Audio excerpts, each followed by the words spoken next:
Ambassador Elias Carter had spent decades brokering fragile truces, balancing on the razor's edge between diplomacy and war. He had always believed that words could temper violence, that reason could prevail over brutality. But as he sat across from Lord Zelver in the gleaming, gold-lit chambers of the Imperial Senate, an unease coiled in his gut like a tightening vice. The Imperial representative, adorned in obsidian robes embroidered with the insignia of his house, exuded an air of casual disdain. His reptilian eyes, slitted and unblinking, held no warmth. He had listened to Carter's pleas for justice, for fair treatment of human colonies, with the patience of a predator watching prey exhaust itself before the killing blow. "You humans," Zelver murmured, his voice rich with condescension, "cling to this illusion that you are equals in the stars, that your words matter." His forked tongue flickered between his teeth. "But you misunderstand your place. You are tolerated, not respected." Carter swallowed his rising anger. He had been sent to negotiate trade rights, to ensure the sovereignty of Earth's outer colonies, to prevent another war. But now, beneath the senator's words, there was something else, a finality. The chamber doors slid open with a quiet hiss. An Imperial aide approached, whispering something into Zelver's ear. The alien's lip curled in amusement. Without a word, he lifted a sleek datapad from the table and turned it toward Carter. The screen flickered to life. The footage was grainy at first, the camera's signal struggling against interference, but as it cleared, the blood was unmistakable. Haven, for a peaceful human colony nestled in the outer rim, was burning. Carter barely registered the breath leaving his body. His hands gripped the edge of the table as the scene unfolded. Imperial soldiers, clad in black armor, moved through the settlement with methodical precision. Their plasma rifles flared, cutting down men and women as they fled. A child, no older than 6, sprinted into frame. A tiny figure, barefoot and terrified, his sobs audible even through the weak transmission. He ran toward a woman, arms outstretched. A mother. The shot was clean. One precise bolt to the chest, and she crumpled to the dirt. The boy stumbled, too shocked to scream. The soldier who fired did not hesitate. Another bolt. The child collapsed beside his mother, his small hands reaching but never touching. Carter's breath turned shallow. The camera feed continued, each second etching horror into his mind. Homes collapsed under orbital bombardments. Bodies lined the streets. The screams, "Dear God!" The screams, lingered even after the visuals blurred, the feed succumbing to static. Then silence.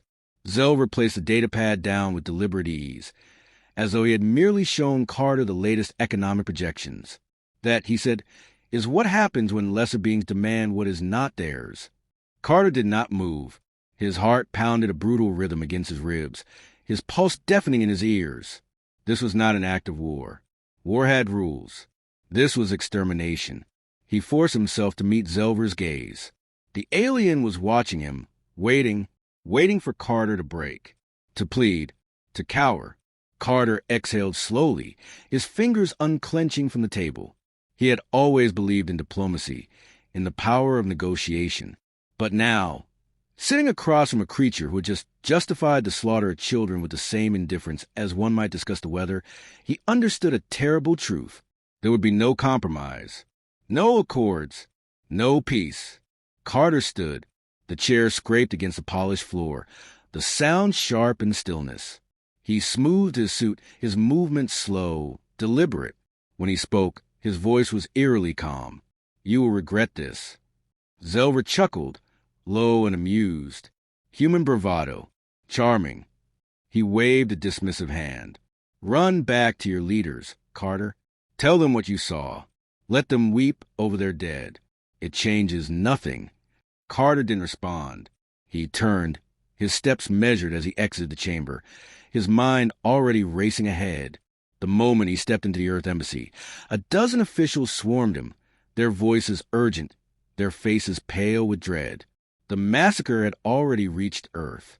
The news networks had seized upon it, playing the footage in endless loops. The world was watching, waiting. President Lorna Hale's face appeared on the hollow display before him. She looked exhausted, her steel gray eyes shadowed by grief, by fury.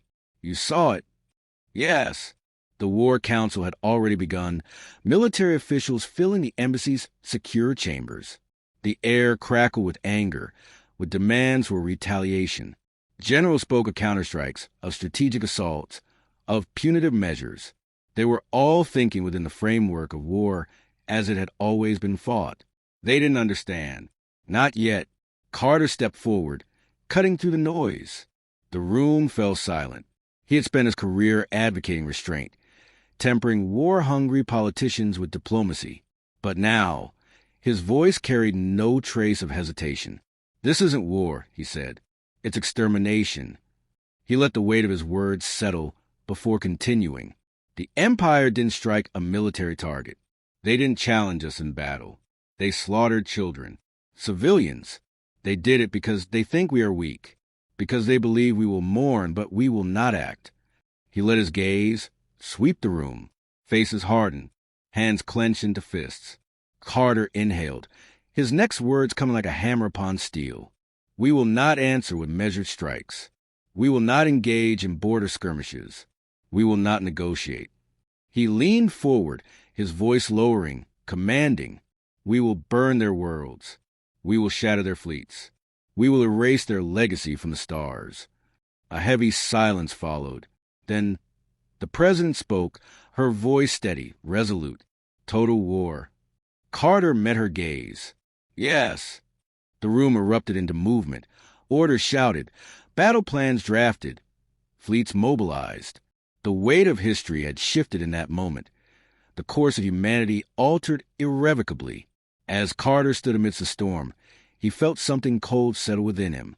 The man who had once sought peace was gone, left behind on a dying colony alongside the bodies of innocent children. Now there was only war. The war room pulsed with urgency, its walls lined with hollow displays flashing strategic data, casualty reports, and live feeds of a world in mourning. The massacre on Haven, for it had ignited a firestorm across Earth and its colonies. Protests filled the streets of every major city, banners demanding retribution. News anchors, voices strained with grief and fury, spoke of war as an inevitability. Across the stars, humanity had awakened to a singular, unifying truth. This was no longer about diplomacy or borders. This was survival. Ambassador Elias Carter stood at the head of the long steel table, his face carved from stone. Around him sat Earth's highest-ranking officials. President Lorna Hale, her sharp gaze unreadable, Admiral Vincent Kwan, commander of the Titan Armada, General Naomi Voss of the Exodus Legions, and Director Aaron Solis of the Strategic Intelligence Bureau. Each of them bore the same look, rage honed into resolve. President Hale broke the silence. "The Empire believes we will hesitate." She tapped the table, and a hologram flickered into view, a map of the Imperial territories, dozens of key installations marked in red. "They expect outrage. They expect sanctions. They do not expect us to strike with full force." Admiral Kwan leaned forward, his expression unreadable. "We've been preparing for this." He gestured, and the display shifted to reveal Earth's hidden military strength. The Titan Armada, a fleet of dreadnought-class warships, each the size of a city, bristling with weapons designed for planetary devastation. The Exodus Legions, cybernetically enhanced super soldiers, their bodies engineered for war, their minds sharpened into precision instruments of destruction. And Project Nemesis, Earth's classified AI-driven war machines, autonomous constructs designed to outthink and outfight any organic enemy. Carter took in the display, but his mind was elsewhere. He was thinking of Haven, of the boy who had run toward his mother. He saw the moment the plasma bolt struck, saw the tiny hands frozen mid-reach. His fingers curled into a fist. "We will not strike like a wounded animal," he said, voice low but carrying weight. "We will strike like the reckoning they never saw coming." He turned to General Voss. "How soon can the legions be deployed?" "We're already moving," she said. "The moment you give the order, they'll burn the first world within days." Director Solis interjected. "Intelligence has identified vulnerabilities in their supply lines. If we hit them strategically, we can cripple their infrastructure before they even understand what's happening." Carter exhaled, steadying himself. For so long, he had believed in restraint. He had spent years at negotiation tables, convincing leaders that war could be avoided, that peace was always an option. But peace had never been an option. It had been a fragile illusion, one the Empire had shattered with the bodies of human children. He looked at the president. We do not stop until their empire is ash. The word sealed something in the air, a finality that no one questioned. President Hale nodded. Then we begin. The chamber erupted into movement. Orders were transmitted across Earth's military networks. The Titan Armada mobilized, its warships breaking orbit, vanishing into the void with silent promise. The Exodus legions armed themselves, finalizing preparations for ground invasions. Weapons that had never been tested in full-scale war were powered up, waiting for deployment. Carter stood amidst it all, watching the machinery of war awaken. The Empire had made a single fatal mistake. They had taught humanity what it meant to hate. Xander Prime never saw them coming. The Imperial stronghold, a fortress world ringed by orbital defenses, had stood unconquered for centuries. Its skies were thick with battleships, its surface bristling with anti-air batteries and war factories. It was meant to be impenetrable, indomitable, and yet in a single night it burned. The first sign of Earth's arrival was silence. Xander's deep space listening posts, watchful sentinels that had long detected threats before they arrived, blinked offline without so much as an alert.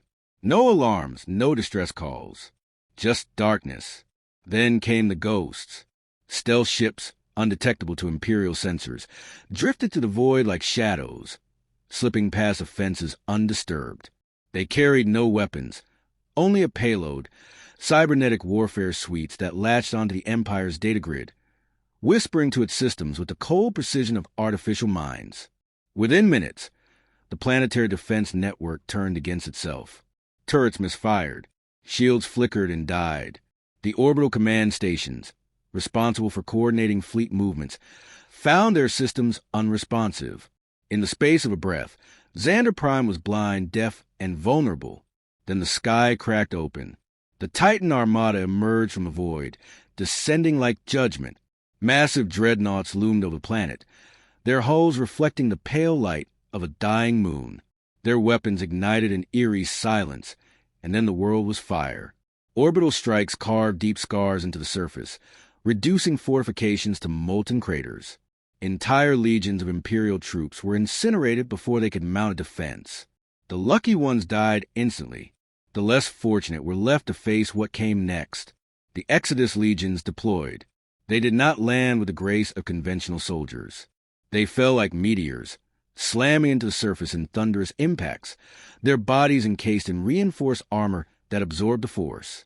As the dust settled, they rose, inhuman in their precision, their cybernetic augmentations turning them into avatars of war. The first Imperial soldiers who encountered them did not have time to scream. Elias Carter watched the battle unfold from the bridge of the Indomitable, his expression unreadable. He had once spoken in this very system, standing before Imperial diplomats, arguing for coexistence. He had once walked to the marble halls of Xander's ruling citadel, drinking wine with the same leaders who now lay dead in the ruins of their palaces. It did not matter. A transmission crackled through. "The city is secured," General Naomi Voss reported. Resistance was brief. Brief. That was a polite way of saying it had been a slaughter. Carter turned to Admiral Vincent Kwan. "Casualties?" Kwan's face was grim. "Minimal. We lost a handful of drones. No human deaths. A cold efficiency. No heroics. No desperate last stands. Just a precise, methodical dismantling of an empire that had once believed itself invincible." Carter exhaled. This was only the beginning. Across the empire, news of Xander's fall spread like wildfire. Panic took root where once there had been arrogance. The Empire's citizens had always been told the humans were weak, that their fleets were insignificant, their armies laughable. And yet, here they were, standing over the ruins of a world that had never known conquest. The Empire tried to respond. Fleets were mobilized, garrisons reinforced. But Earth did not fight like the Empire expected. There were no grand declarations, no drawn-out battles of attrition. Instead, Entire planets woke to find their orbital stations compromised, their supply chains shattered, their leaders executed by unseen hands. Cities fell before the first shots were fired. The Empire had always ruled through fear. Now, they were the ones who feared. Carter monitored it all, his hands clasped behind his back as reports flooded in. Every success, every shattered fleet, every conquered world brought the same quiet realization. There was no turning back. He was no longer a diplomat, no longer the man who had once believed in peace. He had become something else, something the Empire had created. The imperial capital, Veilzir, burned beneath a blood-red sky. What had once been the heart of vast dominion, the seat of power that had ruled the galaxy with an iron fist, was now a graveyard of glass and ash. Skyscrapers lay shattered, their spires collapsing into fire-choked streets. Imperial banners, once draped from towering monuments, smoldered as the wind carried the scent of ruin. Elias Carter stood on the balcony of the fallen Senate Hall, watching the end unfold. His reflection flickered against the cracked glass of the war-torn chamber, his face unreadable. Below, human soldiers moved through the wreckage with grim efficiency, securing what remained of the city. The final battle had not been a battle at all. It had been an execution.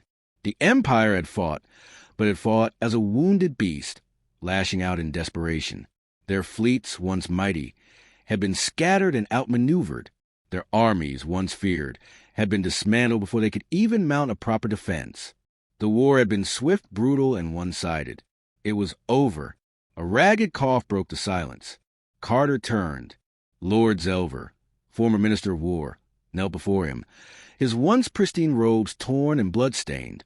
The arrogance that had once laced his reptilian features was gone, replaced with something raw, something afraid.